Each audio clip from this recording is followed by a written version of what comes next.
Brothers at war, the bloody infighting between Al-Amin and Al-Ma'mun. The Caliphate divided by blood.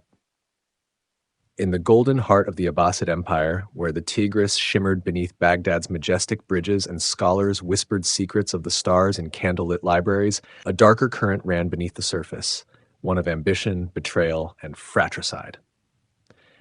This is not just a tale of political rivalry. It is the story of how two brothers, Al-Amin and Al-Ma'mun, tore apart an empire in their thirst for absolute power. Before we begin this dramatic story of loyalty turned to war and blood on the throne, please support our work by liking, sharing, and subscribing. And if you'd like to help us continue telling stories like these, consider supporting us financially through the link in the description below.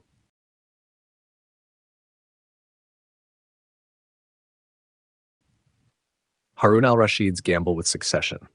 Harun al-Rashid, the most celebrated caliph of the Abbasid dynasty, presided over a flourishing empire. His reign, 786 to 809 CE, was a golden age. Baghdad sparkled as the world's most advanced city, rivaling even Constantinople. But beneath this splendor, Harun was troubled. He had two sons, Al-Amin and Al-Ma'mun, and the question of succession loomed ominously. Al-Amin, the son of the Arab noblewoman Zubaydah, had powerful Hashemite blood. Al-Ma'mun, on the other hand, was older and vastly more educated, but his mother was a Persian concubine named Marajil, which weakened his claim in the eyes of many Arab elites. In 802 CE, Harun tried to prevent future conflict by dividing the empire. Al-Amin would inherit the caliphate and rule from Baghdad. Al-Ma'mun would rule the eastern provinces, particularly Khorasan, from Marv. Crucially, the agreement stated that Al-Ma'mun would succeed Al-Amin upon his death. It was a noble plan, but one that would ultimately unravel in violence. Tensions rise after Harun's death. Harun died in 809 CE while on a military campaign in the east. Al-Amin ascended the throne, but his rule was immediately strained by arrogance, court intrigue, and factionalism. Though he inherited the capital, he lacked his father's gravitas. He was surrounded by a court of indulgent favorites, and, under pressure from his mother and Arab courtiers, began to undermine the pact. He refused to acknowledge Al-Ma'mun's autonomy, demanded taxes from Khorasan, and, most provocatively, removed Ma'mun's name from the Friday prayers, a symbolic rejection of legitimacy. Al-Ma'mun, in contrast, remained in the east, governed wisely with the help of his Persian vizier, Fadl ibn Sahl. His administration was strong, and his popularity in Khorasan grew, but every slight from Baghdad tightened the noose around diplomacy. The succession crisis turns deadly. In 811 CE, the fuse was lit. Al-Amin took a step too far. He declared his young son Musa as his heir, effectively cutting Al-Ma'mun out of the succession entirely. The proclamation was seen by Ma'mun as a direct betrayal of their father's pact and a declaration of war. At this point, Ma'mun's court advisors debated the next move. Some urged restraint, but Fadl ibn Sahl and the military leaders of Khorasan were ready. Al-Ma'mun officially refused to acknowledge Al-Amin as caliph and declared his own caliphate in the east. Mobilizing for war, east versus west. The empire now stood divided. Two capitals, two courts, two armies. Al-Amin, still confident in his military superiority, dispatched a vast army under the command of the seasoned general Ali ibn Isa. This army dwarfed anything Ma'mun had, but numbers alone do not decide wars. Ma'mun entrusted his defense to Tahir ibn al-Husayn, a brilliant and agile commander with a deep understanding of terrain and strategy. As Ali's forces advanced, Tahir struck decisively at the Battle of Ray. The Abbasid army was routed, Ali ibn Isa was killed, and Ma'mun's star rose in the east. News of the defeat devastated Baghdad. Confidence in Al-Amin began to erode. Meanwhile, cities and provinces began switching allegiance to Ma'mun, who now looked like the rightful caliph. The march to Baghdad and the siege. Flush with victory, Ma'mun gave Tahir permission to march on Baghdad. By 812 CE, Tahir's army, an eclectic but disciplined force of Khorasanis, Persians, and loyalists, reached the outskirts of the capital. The siege of Baghdad began. It was brutal and unforgiving. For over a year, the city descended into chaos. Blockades cut off food supplies, starvation became rampant, and the Tigris ran red with skirmishes. Baghdad's once bustling streets turned into battlegrounds. Al-Amin, still in the round city palace complex, clung to the symbols of caliphal authority, but was increasingly isolated. Even within his inner circle, support waned.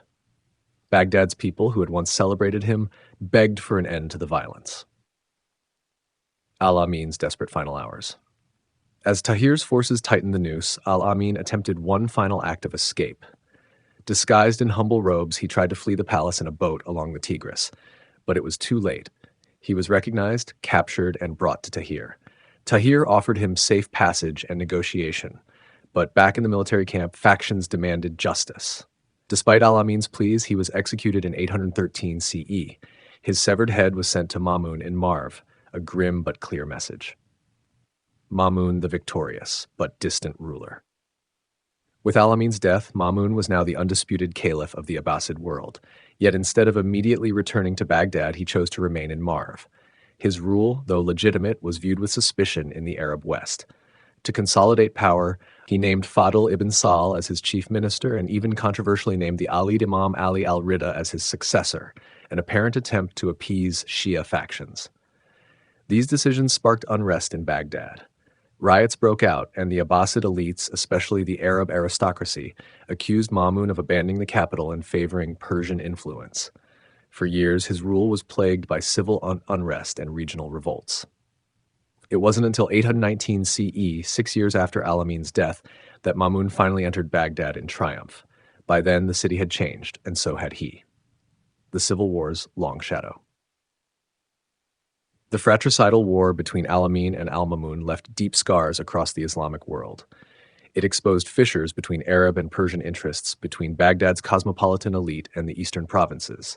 Yet, paradoxically, the war also paved the way for Ma'mun's golden age of intellectual flourishing. Once in Baghdad, he founded the House of Wisdom, promoted rationalist Mutazili theology, and initiated a cultural renaissance that would influence the world for centuries. But the legacy of the civil war remained bitter. The Abbasid Caliphate, though outwardly strong, would never again possess the internal unity it had under Harun al-Rashid. The seeds of provincial autonomy, ethnic division, and political rebellion had been sown. Conclusion: a brotherhood shattered, an empire forever changed. The story of Al-Amin and Al-Ma'mun is a haunting reminder that some of history's greatest empires are not undone by outside forces, but from within, by ambition, pride, and rivalry. Their civil war transformed the Abbasid Caliphate. It brought about immense suffering, but also, eventually, an intellectual rebirth. Al-Ma'mun's reign would go on to define the Islamic Golden Age, but it came at the price of a brother's blood. If you've enjoyed this detailed journey into Abbasid history, don't forget to like, share, and subscribe. Your support helps us keep the light of historical storytelling alive. And if you'd like to contribute financially, please check the links in the description below. History, after all, is not just about dates and battles. It's about power, passion, and the price of ambition.